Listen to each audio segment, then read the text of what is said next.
O tema desse acampamento é andai nele. Andai nele. Nós lemos no início, o versículo Colossenses 2,6, ora, como recebestes a Cristo Jesus, o Senhor, andai nele, nele radicados e edificados e confirmados na fé, tal como fostes instruídos, crescendo em ações de graça. O pastor Abílio focou bastante nesse andar, nas formas, que nós temos de estar nele. O Ed falou ontem sobre o nele, sobre a unidade que é tão necessária no corpo. E eu vou permanecer aí no nele, mas para falar da obra de Jesus a nosso favor, que tanto nos beneficiou e tanto nos beneficia, Porque nós corremos o risco de não sermos gratos o suficiente por aquilo que Deus fez por nós, enviando Jesus e pela obra de Cristo na cruz. E também na nossa caminhada de esquecermos disso, desse grande sacrifício que permite que nós estejamos aqui. Há 33 anos atrás, eu entendi isso num acampamento. E por isso o privilégio de hoje estar compartilhando essa palavra com vocês, O texto que eu vou conversar é em seguida do Colossenses 2, 6 e 7. Dos versículos 8 até o 15. Você pode abrir a sua Bíblia, o teu celular, se quiser acompanhar aqui, contanto que você preste atenção, não tem problema nenhum, Então nós vamos ler a palavra. Versículo 8, Colossenses capítulo 2. Cuidado, que ninguém vos venha enredar com sua filosofia e vãs sutilezas, conforme a tradição dos homens, conforme os rudimentos do mundo, e não segundo Cristo. Porquanto nele habita corporalmente toda a plenitude da divindade. Também nele estáis aperfeiçoados. Ele é o cabeça de todo principado e potestade. Nele também fostes circuncidados, não por intermédio de mãos, mas no despojamento do corpo da carne, que é a circuncisão de Cristo, tendo sido sepultados juntamente com ele no batismo, no qual igualmente fostes ressuscitados, mediante a fé no poder de Deus, que o ressuscitou dentre os mortos. E a vós outros, que estáveis mortos pelas vossas transgressões e pela incircuncisão da vossa carne, vos deu vida juntamente com ele, perdoando todos os nossos delitos, tendo cancelado o escrito de dívida que era contra nós e que constava de ordenanças, o qual nos era prejudicial, removeu-o inteiramente, encravando-o na cruz, e despojando os principados e as potestades, publicamente os expôs ao desprezo, triunfando deles na cruz. Amém. Aleluia, Paulo escreveu essa carta a uma igreja que ele nunca visitou, mas que ele conhecia pela sua autoridade apostólica através do Epáfras, que foi o fundador dessa igreja e que o visitava em Roma, onde ele estava preso, Colossos fica hoje onde é a Turquia, assim, para você ter uma ideia. Era pertinho de Éfeso, 160 quilômetros. Tinha outras cidades importantes ali ao redor, Hierápolis e Laodiceia. Aliás, essas cidades eram até mais prósperas no momento que foi escrita essa carta do que Colossos, que estava um pouco em decadência, E a carta de Paulo, que nós estamos estudando aqui, e ontem vimos nos grupos o capítulo 3 de Colossenses, mostra que aquele grupo de cristãos estava sendo atraído por falsos mestres, que pregavam uma salvação mística, intelectual, não centrada em Jesus e não centrada na sua obra. Colossos, para a gente ter uma ideia, era povoada pelos judeus, muitos judeus moravam lá. E recebia também influência de outras religiões. O povo, por exemplo, da cidade de Colossos é o povo frígio, pagãos, que se ligavam a coisas misteriosas, como, por exemplo, o culto a Cibele, que era considerada a deusa mãe da Ásia, né? E aí, para fazer a oferenda a Cibele, eram sacrificados touros, e havia aquela dança toda no templo, né?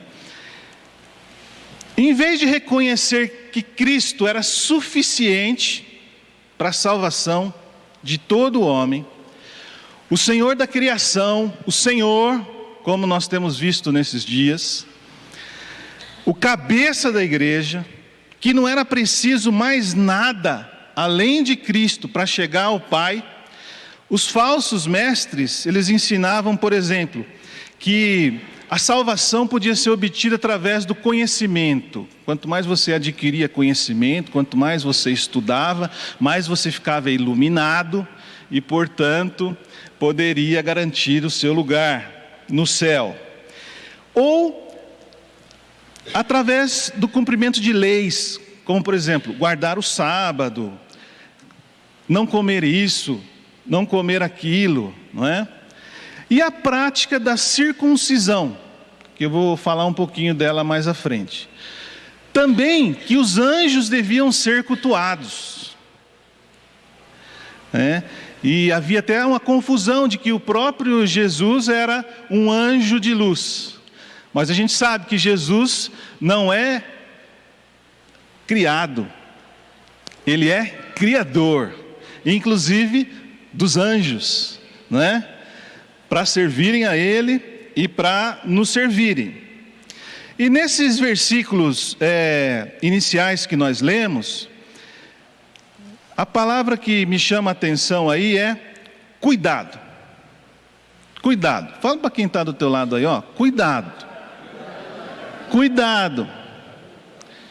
Cuidado, hein? Cuidado com o engano por causa de raciocínios falsos. Paulo fala isso no versículo 4. Mas ele fala também nesse versículo 8, que foi o primeiro que nós lemos. Cuidado que ninguém vos venha a enredar com sua filosofia, com suas vãs sutilezas, conforme a tradição dos homens, conforme os rudimentos do mundo, e não segundo Cristo. Filosofias e vãs sutilezas. Qual que era a principal delas? Era uma chamada gnosticismo, que olhava para Cristo como um dos mediadores, mas não como o único mediador. Porque Jesus disse: eu sou o caminho e a verdade e a vida, ninguém vem ao Pai senão por mim. Os gnósticos reconheciam a pessoa até de Jesus, a obra de Jesus, mas negavam sua supremacia e sua suficiência. Não muito diferente do que a gente vê hoje. Por exemplo, o Islã tem Jesus como um dos profetas de Alá, que teria falado inclusive sobre a vinda de Maomé, que foi o último profeta para eles. O judaísmo, que Jesus foi um judeu influente no seu período, na sua época, mas que não era o Messias, o prometido. Os mormons falam que Jesus é filho de Deus, criador do mundo, mas não é Deus, e não é um com o Pai, e não é um com o Espírito Santo. O Espiritismo, Jesus é um Espírito iluminado, um ser perfeito, completo, mas um guia para ser seguido. O budismo, que Jesus veio iluminar o ser humano, assim como Buda, né? Mas não reconhece a salvação e a divindade de Cristo. Os testemunhas de Jeová, Jesus até veio, Jesus morreu, ressuscitou, governa, mas não é Deus. Não é desse Jesus que nós estamos falando aqui, não é desse Jesus que Paulo está falando nesse texto. Por isso ele diz: cuidado, Não entra nessa. Não fique misturando cristianismo com, por exemplo, cerimonialismo judeu. Hoje tem muitas igrejas voltando para isso, montando no templo com castiçal e outras coisas, com arca.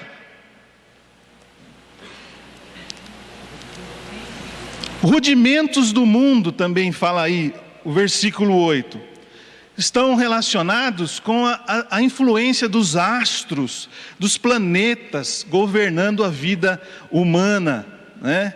Astrologia, horóscopo. Então eles criam que o controle da vida deles estava nisso. Por isso que eles precisavam observar as luas, precisavam observar em que fase estava o sol, inclusive para justificar muitas das atitudes. Forças cósmicas que tinham uma força semelhante a Jesus. Rudimento do mundo. E ainda fala que não estavam baseados na palavra de Cristo. Os falsos mestres, os gnósticos, afirmavam que Cristo é que tinha ensinado aquelas coisas. Uma tremenda mentira. E se a gente vier para os dias atuais, né, a versão moderna, ontem eu estava rabiscando aqui, do que nós estamos falando. Aquele que muda a mensagem por conveniência pessoal, que transforma o evangelho num produto, que reduz o culto a uma atração musical, que faz do salão de reuniões uma praça de comércio, que trata as pessoas como consumidoras e não mede esforços para construir o seu império pessoal, o seu reino, sem amor a Deus, sem amor ao próximo e sem amor à igreja. Paulo combatia isso. Ele falava disso de uma maneira clara. Cuidado. Então eu proponho que a gente observe como Paulo coloca as coisas espirituais na devida ordem. A centralidade de Cristo, o seu plano para nós de salvação, sem a necessidade de acrescentar alguma coisa à obra de Jesus na cruz. Primeiro, Paulo mostra no versículo 9, quem é Jesus? Porquanto nele habita corporalmente toda a plenitude da divindade.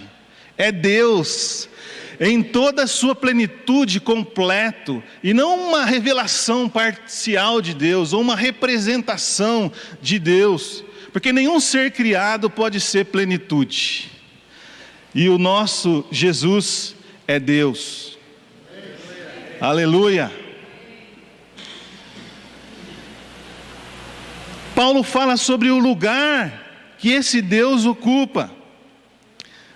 Versículo 10, a segunda parte. Ele é o cabeça de todo principado e potestade. Ele é o cabeça de todo o poder e autoridade que existe aqui e lá. E aonde mais você imaginar, que a nossa mente não consegue chegar. O próprio Filho de Deus, a fonte, o chefe, o Senhor, o dono, aquele que veio para governar as nossas vidas, para assumir o controle, para nos direcionar, o Senhor de todas as hostes angelicais, sejam anjos de luz ou anjos caídos, Ele é Senhor. Quando Jesus chegava, os espíritos malignos o reconheciam. Alguns deles pediram para Jesus mandá-los numa manada de porcos, porque sabiam que não podiam enfrentar esse Jesus, a sua autoridade. A primeira parte do versículo 10, também nele estáis aperfeiçoados. O que nós temos nele? É interessante que o Paulo não fala estamos sendo, ele fala estais aperfeiçoados, porque ele já está vendo a obra que Deus está fazendo em nós e aonde nós devemos chegar através da pessoa de Cristo, seguindo como discípulo e deixando Ele governar a nossa vida. Aperfeiçoado. Olha para um aperfeiçoado aí do seu lado, olha. Você é um aperfeiçoado. Mas não é por causa do seu esforço, não é porque você é bonito, é por Cristo. Porque Ele opera em nós com liberdade, através do seu Espírito. Aleluia, né? Por isso, nós podemos ser discípulos cada dia mais parecidos com Jesus, que é o nosso alvo. Aleluia. E aí o Paulo, ele pontua qual a obra de Jesus em nosso favor. E destaca aquilo que pode ser considerada a teologia mais completa do Novo Testamento, porque assim é conhecido o livro de Colossenses. Versículo 11. A transformação interior em lugar de incisão exterior. Nele, olha a palavra aí que o Ed enfatizou ontem. Mas ele, nele também fostes circuncidados, não por intermédio de mãos, mas do despojamento do corpo da carne, que é a circuncisão de Cristo. Você sabia que Cristo também circuncida? Paulo está fazendo essa comparação, porque a circuncisão no Antigo Testamento era um sinal da aliança de Deus com o seu povo, o povo de Israel, de que aquele povo era propriedade exclusiva, separada do mundo, daquele sistema pagão, não é? Apesar de ser uma operação física no prepúcio do homem, pênis do homem, tinha um significado espiritual. A remoção do pecado, a mudança de coração, a inclusão na família da fé.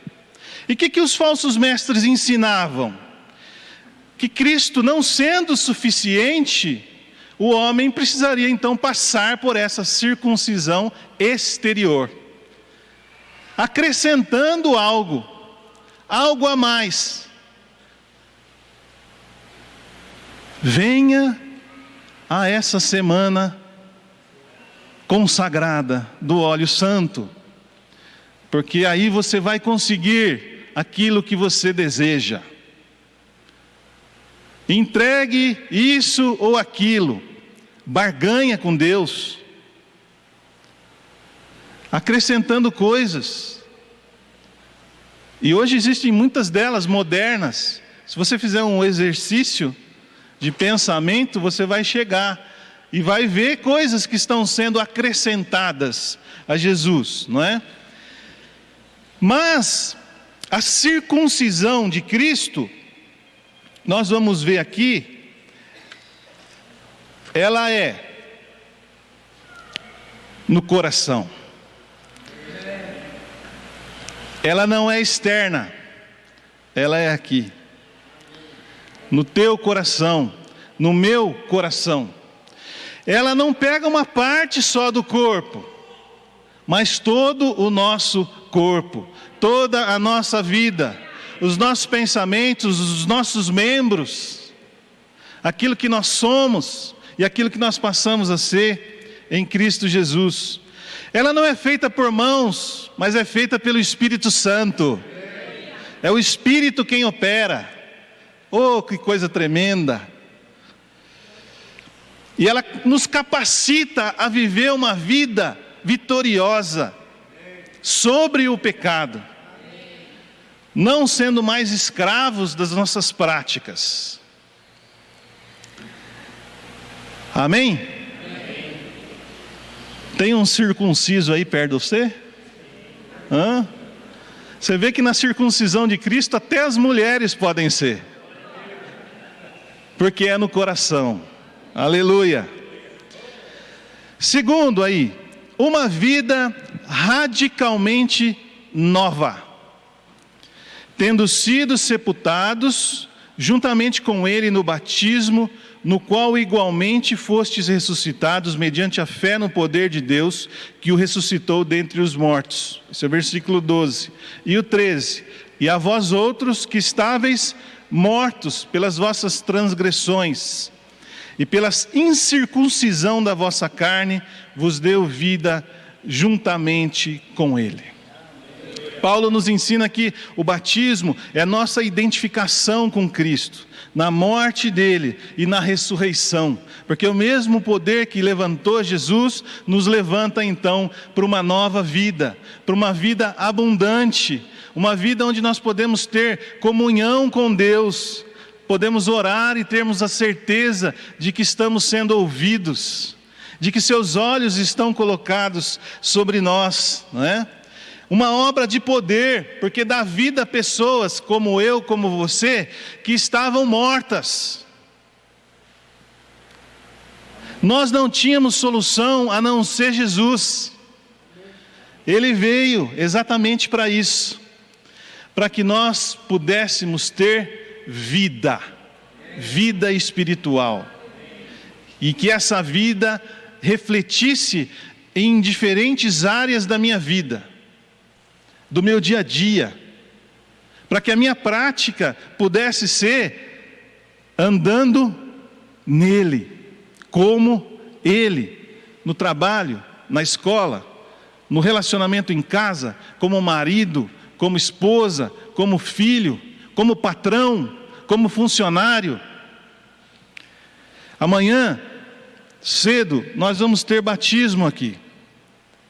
E se você ainda não passou pelas águas, você vai passar. Receba Jesus como o seu Senhor, e Ele vai ser também o seu Salvador. Nasça de novo. Eu conto que há 33 anos atrás, o pastor Abílio estava pregando, e ele fez um apelo. Quem queria se batizar no dia seguinte, né? E eu estava na cadeira com um propósito fixo: daqui eu não saio, daqui ninguém me tira. Não vou lá na frente de jeito nenhum. E a hora que eu me percebi, eu estava lá. Aí eu olhei para mim e falei: o que eu estou fazendo aqui? É o toque do Espírito, né? Foi exatamente no mesmo batismo do Chan. Em alguns a obra é mais lenta, gente.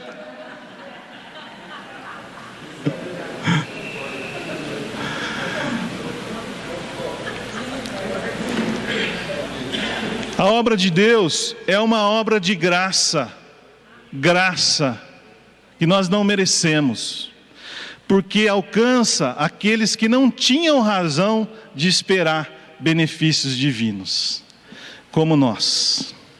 Vida eterna, para sempre, vida que começa aqui, agora, vida que desfrutamos no corpo, na igreja, exercendo ministérios, servindo, abençoando outras pessoas, testemunhando, contando que aquilo que aconteceu conosco, nós queremos também que outros possam desfrutar desse privilégio que nós temos. Aleluia. Mais um ponto que Paulo fala: o perdão definitivo dos pecados, perdoando todos os nossos delitos, todos,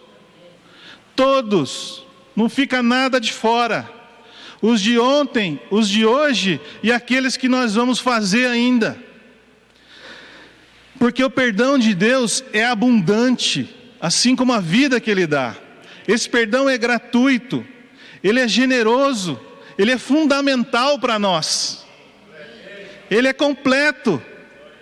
Por isso precisamos dar graças, por isso precisamos nos lembrar a todo instante do que Jesus fez por nós, do sangue derramado na cruz.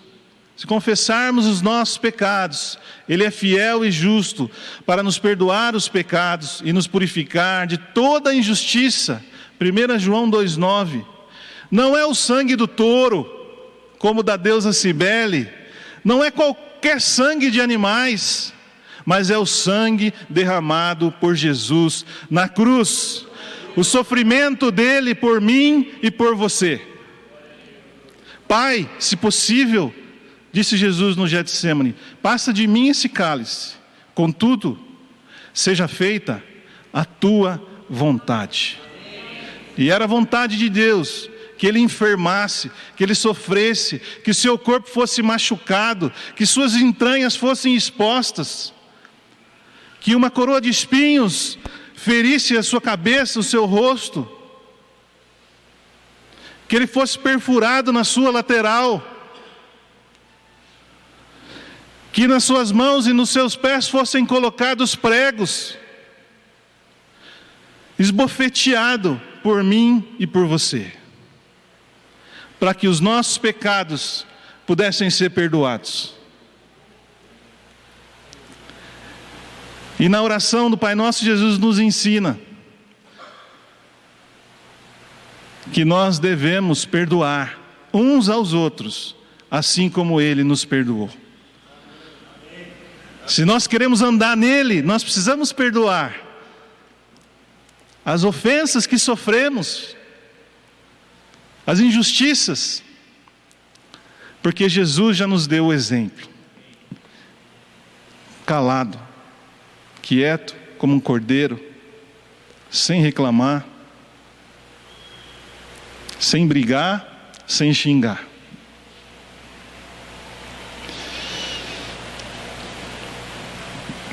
Se você chegou aqui nesse acampamento com a consciência atormentada pelo peso da culpa, inquieto por saber que é impossível pagar a Deus pela sua rebelião, pelos seus pecados, lembre-se, a obra de Jesus foi a seu favor, foi a meu favor. Ele tomou o nosso lugar por amor. Aleluia. E aí vem uma parte que fala o cancelamento total da dívida, que é o versículo 14.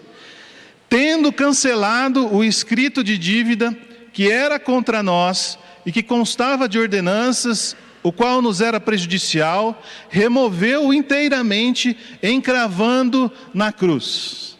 Sabe, Jesus não levou somente os nossos pecados na cruz, mas levou também a lei. A lei que nenhum homem, com exceção de Jesus, foi capaz de cumprir. E ele encravou na cruz a lei que era contra nós. Esse versículo mostra algumas verdades a respeito dessa dívida nossa, minha, sua, e da intervenção de Jesus. Primeiro, é uma dívida que existe, ela é admitida, ela é uma acusação contra nós, assinada e reconhecida firma, porque todos somos pecadores, porque todos falhamos, porque todos herdamos essa natureza caída de Adão e de Eva, essa rebelião que nos faz achar que nós somos os deuses da nossa vida, que nós podemos controlar, que nós estamos à frente e que não precisamos de nenhuma ajuda divina. Rebelião. Naquela época, meus irmãos, para reconhecer uma dívida, o devedor escrevia num papel de próprio punho. Pensa nesse papel agora, escrito com as nossas dívidas. Pensa nele, pensa no seu papel agora. Grande, né? Aqui estão os meus pecados. Eu cometi todos eles. Eu assino embaixo de todos eles, porque eu falhei em todos eles. Portanto, essa dívida é uma dívida legal, legítima, porque ela estava baseada nas ordenanças da lei. Eu descumpri, eu tenho que pagar. Meu nome foi para o SPC, está afixado ali na rua Batista de Carvalho, e nos 2 shoppings. Uma vez eu vi um estabelecimento que emoldurou cheque sem fundo. Eu confesso que primeiro eu fui olhar se não tinha nenhum irmão que estava na lista. Aí depois eu pensei assim, será que eu não estou na lista? Uma vergonha. Porque esses cheques não foram pagos. Essa dívida não foi paga. Ela merece ser executada. Se eu tiver algo que pague essa dívida, eu vou perder tudo para que ela seja quitada, para que ela seja paga. Ela é legal. Ninguém inventou isso. Ela existe. Ela está nesse papelzinho aí que você pensou e que segurou na sua mão. Só que Deus removeu, anulou, apagou, queimou, inutilizou essa dívida escrita. Ele deletou todo o documento dos nossos pecados. Ele apagou o registro das nossas dívidas de forma tão completa como se elas jamais tivessem existido. Aleluia! Imagina um tribunal, o réu está no banco, o réu é você. Eu também estou sentado ali. Há acusações contra nós, admitidas e legítimas, como nós vimos. Elas estão sendo lidas. Mas o juiz, que é Deus, inocenta o culpado. Porque todas as exigências da lei foram satisfeitas na morte de Jesus, seu Filho amado. Veja, eu reforço, o homem não podia guardar a lei por ser pecador. Aliás, a lei existe exatamente para mostrar que nós não conseguimos cumpri-la, para mostrar que somos pecadores. A lei, sendo perfeita, exigia do homem perfeição. Por isso, ao tropeçar no único ponto, ele se tornava culpado.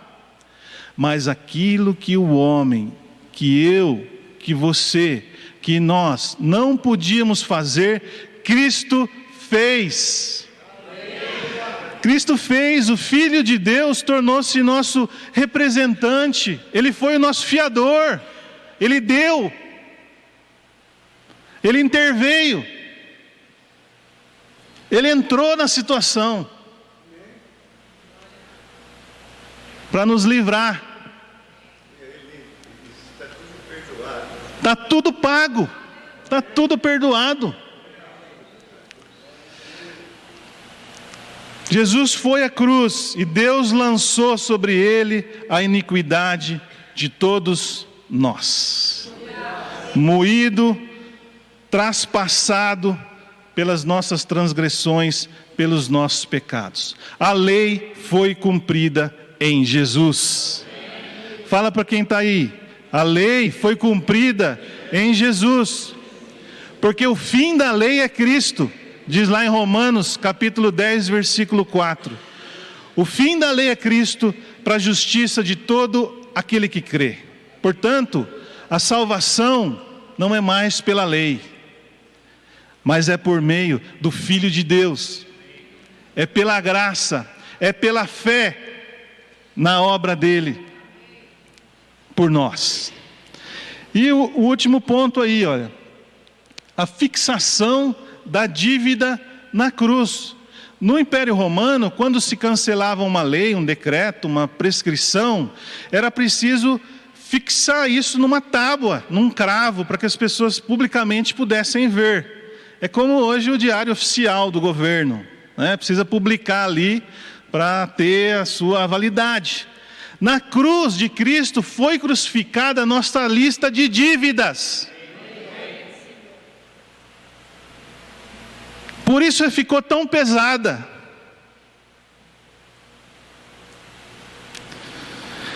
Todas as acusações que pesavam contra nós foram pregadas na cruz de Cristo.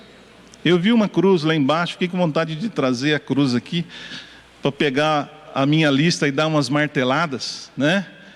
Para a gente guardar isso, mas não precisa, porque basta que você se lembre do que Jesus fez por você na cruz. E que essa lista de acusações foi paga por Ele, está encravada ali. Aleluia.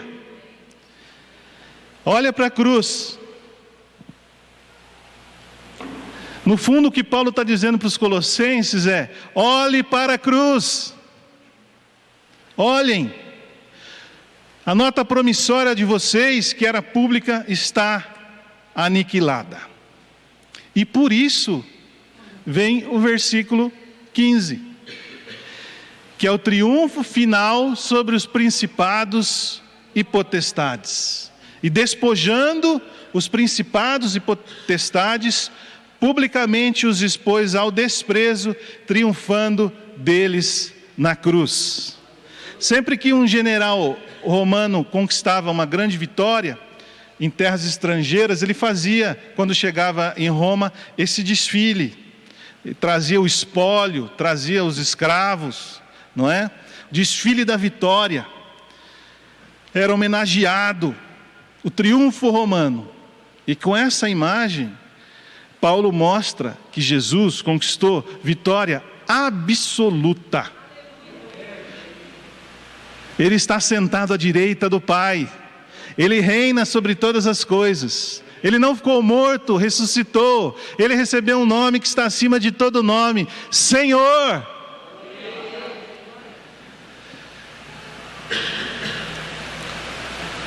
Ele despojou, tirou tudo, aniquilou os principados e as potestades, o direito que eles achavam que tinham, e tinham, por causa da lei. Mas em Cristo aconteceu exatamente isso.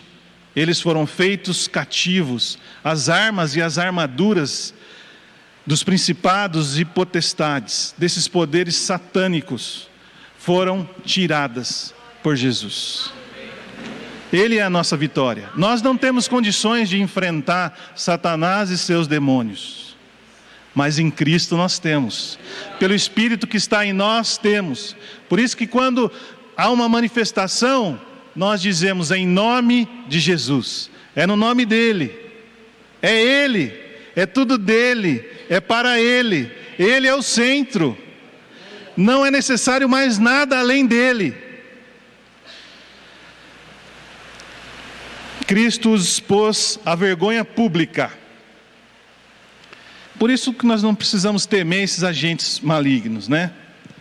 Um pouco antes em Colossenses, no capítulo 1, versículo 13, fala que nós somos transportados do império das trevas para o reino do Filho do seu amor. Veja só, não é um reino das trevas, é um império, é uma tentativa de usurpar, de imitar aquilo que é o reino de Deus.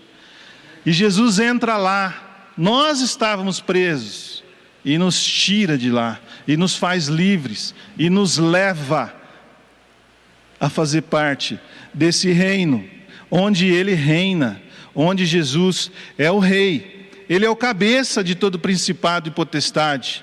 Ele triunfou sobre a tentação no deserto. O inimigo não conseguiu vencê-lo ali. Ele amarrou o valente, diz lá o capítulo 12 de Mateus. Ele tirou a possibilidade de Satanás levantar contra nós qualquer acusação legal. Ele pode até tentar nos acusar, mas a acusação dele não tem mais fundamento. Aleluia. Eu gosto de um versículo, Romanos 8,34, eu não pus aí, mas fala assim, ó: quem os condenará? os aí são os eleitos de Deus. Quem condenará os eleitos de Deus? É Cristo Jesus quem morreu, ou antes, quem ressuscitou, o qual está à direita de Deus e também intercede por nós. Conclusão.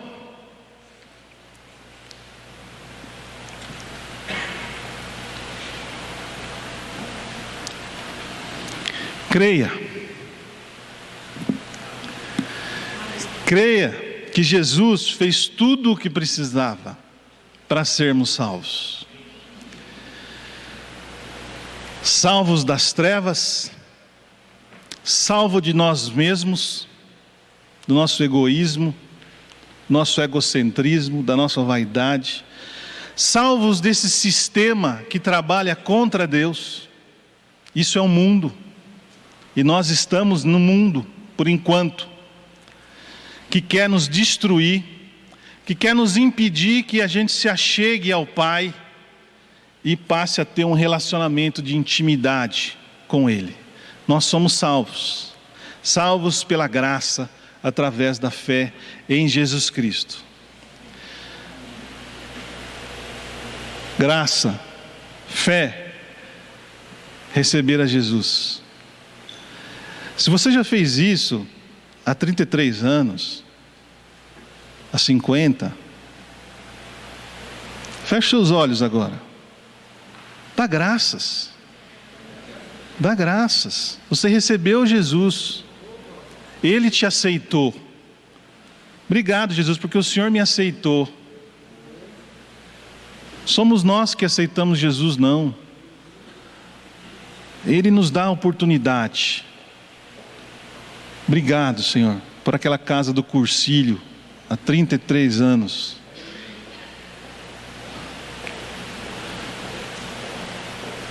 Aleluia. Aquele ano, eu tinha me preparado para pular carnaval no Luso. Eu tinha falsificado uma carteirinha. Foi tão boa a minha falsificação que meu pai percebeu. E aí tinha um grupo de atletas de Cristo, lá no Noroeste, o Ed, o Chan, né? Que lideravam as reuniões. Eu ia nas reuniões, mas eu não botava fé nessa turma, não. Agora, entre ficar em casa, porque o meu castigo era passar os 4 dias do carnaval lá trancado, e ir lá para onde essa turma ia ficar rezando, falei, quem sabe eu vou lá e encontro alguma moça bonita. E não é que eu encontrei mesmo? Olha ela ali, ó. Você vê que a oportunidade num acampamento não é só para nós crescermos espiritualmente, é para nós olharmos para o lado também. Quem sabe o teu futuro marido, tua futura esposa, está exatamente aí. Agora repare, eu só vou fazer então um resumo de tudo que nós vimos. Você vai olhar ali, olha. Tudo nós conversamos. Esse Jesus que é Deus, que está acima de todo principado e potestade, que é o único que pode nos mudar, que nos aperfeiçoa quando nos entregamos a Ele e nos identificamos pelo batismo na sua morte, na sua ressurreição, passando a ter o Espírito morando, habitando em nós. Essa obra de Jesus é tão suficiente que produz uma transformação interior e não somente uma marca por fora, externa. Ela nos permite uma vida radicalmente nova, porque nós somos feitos novas criaturas. Nós passamos a ser filhos de Deus, somos incluídos na sua família. Essa obra traz o perdão definitivo dos nossos pecados e o cancelamento total da nossa dívida que existia, que era contra nós e que foi paga por Jesus, que assumiu a nossa dívida e a cravou na cruz. E essa obra mostra o triunfo dele, de Cristo, o centro de tudo que nós estamos fazendo aqui, sobre os principados e potestades. Portanto, eu termino afirmando: Jesus é suficiente. É suficiente para nos salvar. Jesus veio para mim e para você. Não deixe passar essa oportunidade nesse acampamento. Vá para as águas. Tenha uma nova vida. Os seus pecados perdoados. E saia daqui para ter novas experiências com esse Jesus. E nós, que já há algum tempo andamos com Jesus, cuidado. Cuidado para não sermos enredados pelas filosofias, pelas vãs sutilezas, pelos rudimentos desse mundo, por tudo aquilo que deixa Cristo de fora. E aí nós podemos continuar, então, juntos, em unidade, para chegarmos aonde Deus quer nos levar. Amém? Que o Senhor nos abençoe. tvcmc.com.br é o nosso canal para compartilhar o Evangelho do Reino de Deus e o senhorio de Jesus Cristo.